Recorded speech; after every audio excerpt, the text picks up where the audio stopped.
Hello guys, നിങ്ങൾക്ക് കണ്ടാലേ മനസ്സിലാകൂട്ടോ ഇന്ന് കോറ കിണ്ടിയതാണെന്ന്. ഇന്ന് രാവിലെ ഇതാണ് ആഹാരം.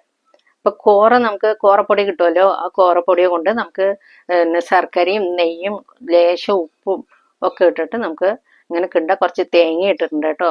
നല്ല സോഫ്റ്റ് ആയിട്ടുണ്ട്, നല്ല ടേസ്റ്റ് ആയിട്ട് നമുക്ക് ഉണ്ടാക്കാം. അതിൻ്റെ കൂടെ ഞാൻ എടുത്തത് വെറുതെ കഴിക്കുമ്പോൾ ഒരു മധുരം, ലേശം മധുരമൊക്കെ ഉണ്ടല്ലോ, അപ്പോൾ അതിന് വേണ്ടിയിട്ട് ഞാൻ ഒരു പപ്പടം എടുത്തിട്ടുണ്ട്. പിന്നെ നമുക്ക് ഉപ്പേരിയും, ഏതൊക്കെ ഉപ്പേരിയാണ് വെച്ചാൽ എല്ലാ ഉപ്പേരി എടുത്തിട്ട് കഴിക്കാം കേട്ടോ. ഇതിൻ്റെ കൂടെ ചേർത്തി കഴിക്കാം. ഞാൻ രാവിലെ ആയ കാരണം ഞാൻ ഉപ്പേരി ഒന്നും ഉണ്ടാക്കിയിട്ടില്ല. രാവിലെ അച്ചാറും പിന്നെ ഒരു പപ്പടം കൂട്ടിയിട്ട് കഴിക്കണം. നല്ല സോഫ്റ്റ് ആയിട്ടുണ്ടാകും. ദിവസം നമ്മൾ ഇഡ്ഡലി, ദോശ, അങ്ങനെയൊക്കെ ചപ്പാത്തിയൊക്കെ കഴിക്കുന്നതിന് പകരം ഇങ്ങനെ കോറ കിണ്ടിയിട്ട് കഴിക്കുക.